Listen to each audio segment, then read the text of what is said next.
Hola, soy Paula Bolívar, gracias por estar en mi canal de YouTube y bueno, en este momento me encuentro con el exdirector del INVIMA, Julio César Aldana. Director, gracias por estar en mi canal.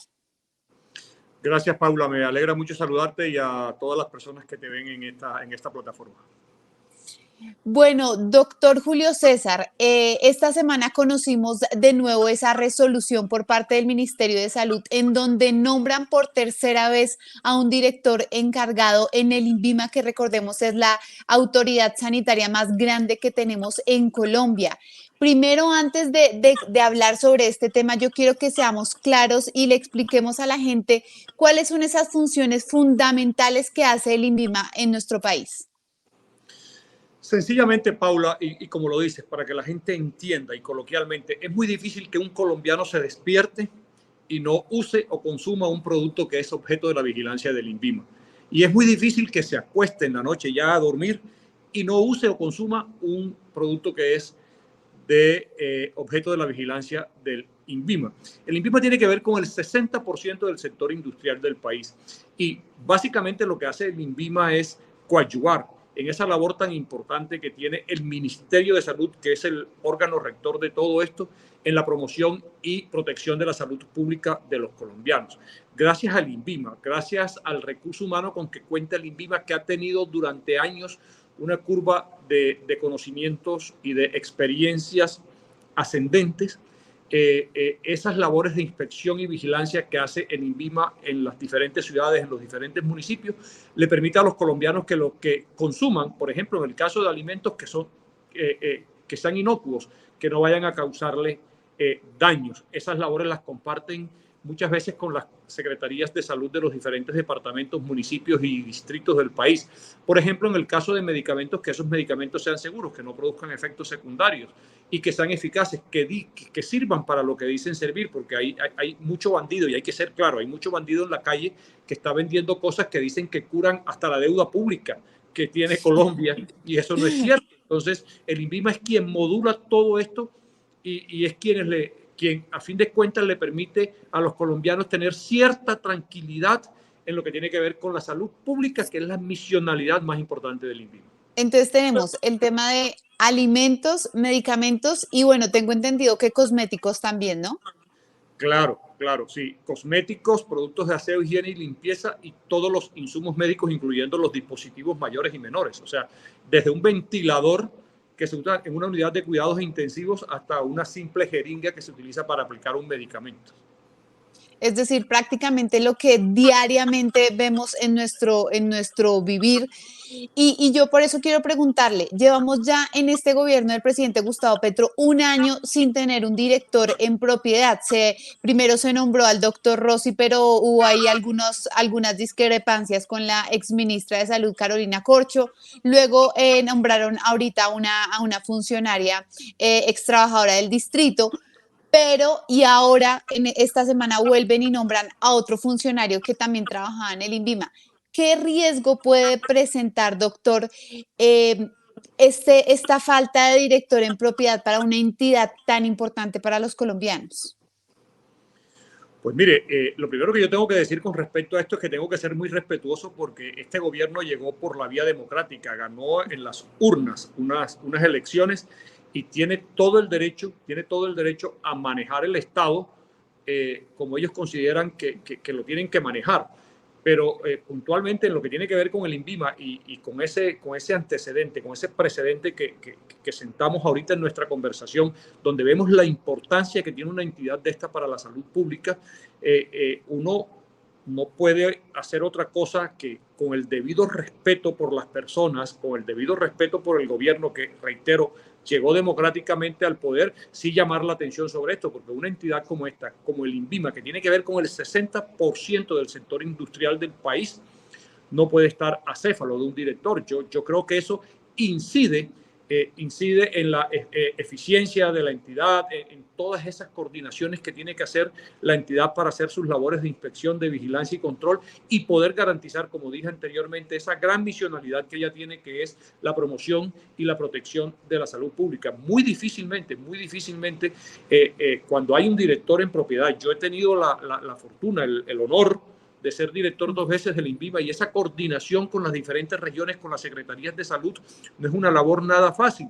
El INVIMA es una entidad que nuevamente tiene que ver con el 60% del sector industrial del país. Muchas veces es colmado en sus capacidades y a nosotros nos superan muchas veces los trámites que llegan y los trámites que tenemos que evacuar como institución.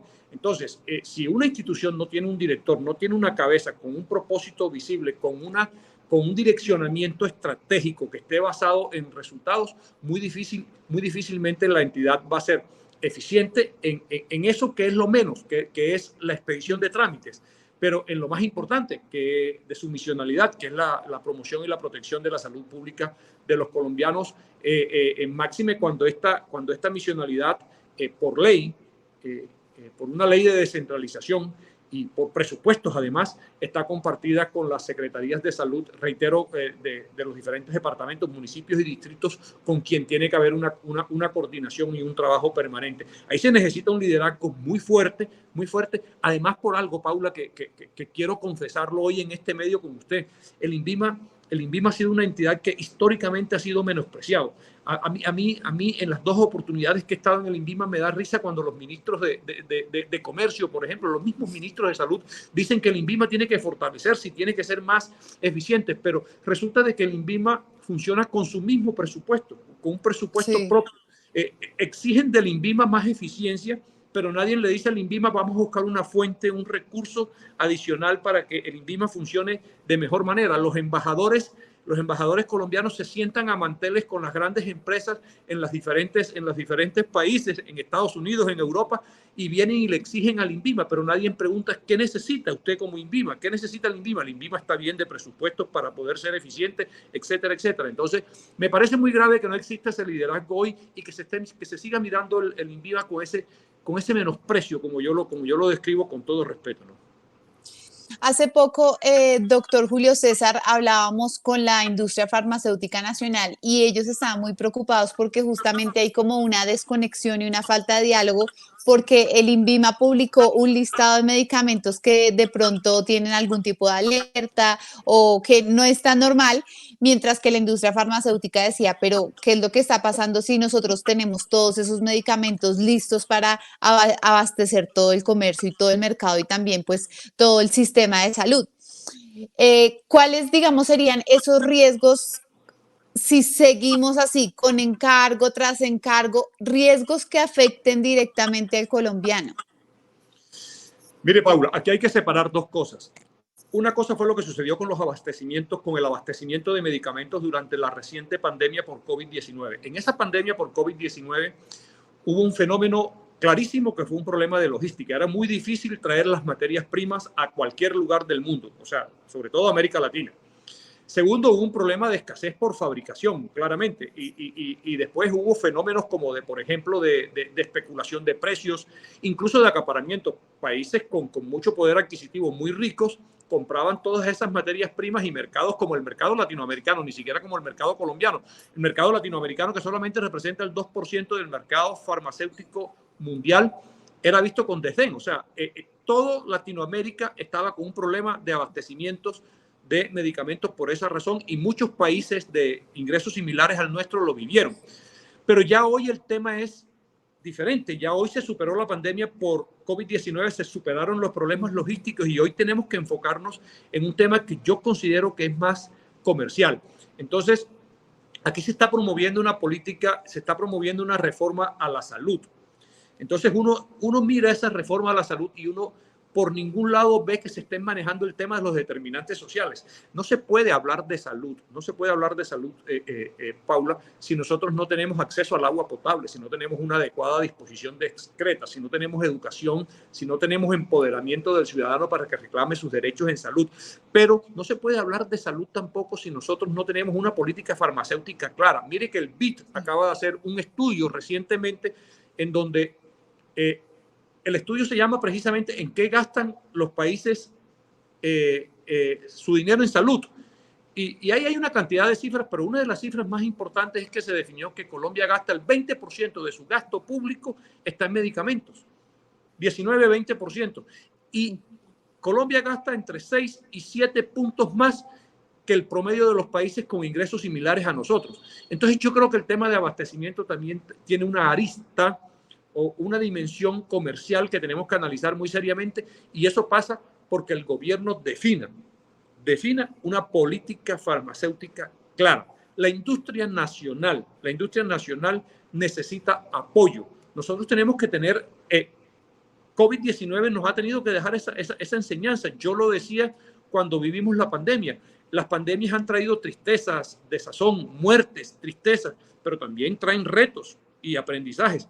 Uno de los aprendizajes y uno de los retos que tienen los países como Colombia, los países de ingresos similares a Colombia, es desarrollar una soberanía sanitaria, una industria farmacéutica local fuerte, poderosa, para que nosotros no veamos lo que sucedió durante la pandemia. Hoy lo podemos contar con tranquilidad, pero cuando nosotros estábamos en el ejercicio, en la dirección del INVIMA, muchas veces las unidades de cuidados intensivos tenían los pacientes y no existían los relajantes musculares, no había anestésicos, no había hipnóticos, y decíamos, por Dios, ¿qué vamos a hacer con la unidad de cuidados intensivos sin los medicamentos necesarios para que esos pacientes puedan ser atendidos? Y con el liderazgo del señor presidente de la República, salimos al mundo a buscar los medicamentos y conseguimos que vinieran los medicamentos. Para contestar su pregunta puntualmente, lo que se necesita hoy es decisión en una política pública que fortalezca la industria farmacéutica y que la industria farmacéutica pueda desarrollar y pueda abastecer esos medicamentos. Bueno, doctor Aldana, ya para finalizar, ¿cuál es el mensaje que envía usted tanto al Ministerio de Salud como al gobierno frente a esta incertidumbre que se está dando en todas las aristas del sector salud? Está en farmacia, está en las EPS, en las IPS. Hay como un desconcierto y no hay una ruta clara de lo que puede llegar a suceder. Pues yo, con mucha humildad y con mucho respeto, yo no soy nadie para estar dando recomendaciones al gobierno ni para estar dando recomendaciones al Ministerio de Salud y mucho menos al señor ministro, pero sí hay un consenso en Colombia, Paula. En Colombia hay un consenso en que nuestro sistema necesita ajustes, y necesita ajustes de manera inmediata, pero de manera muy seria. Ajustes que no vayan a desconocer los logros. Uno de los logros sociales más grandes que ha tenido la sociedad colombiana, que es nuestro sistema de salud, que tiene casi un 97% de cobertura, que tiene problemas de acceso, tal vez, que hay que solucionar, como las discrepancias que hay entre la atención en el sector urbano y en el sector rural, mejorar las condiciones laborales del personal de la salud, de los médicos y profesionales afines, avanzar en promoción y prevención, pero no destruir lo que está construido, porque lo que está construido es muy valioso, las encuestas lo dicen.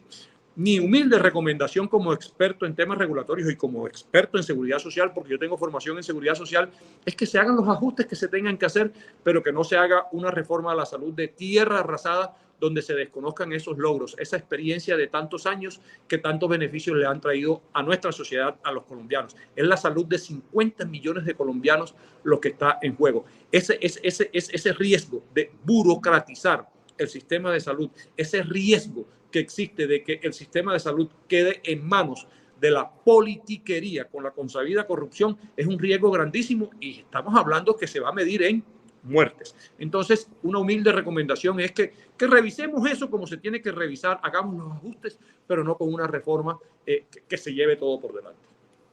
Bueno, es el exdirector del INVIMA, Julio César Aldana. Gracias por darnos su opinión aquí en este canal, y pues estaremos muy pendientes de qué sucede con esta entidad sanitaria de Colombia, el INVIMA.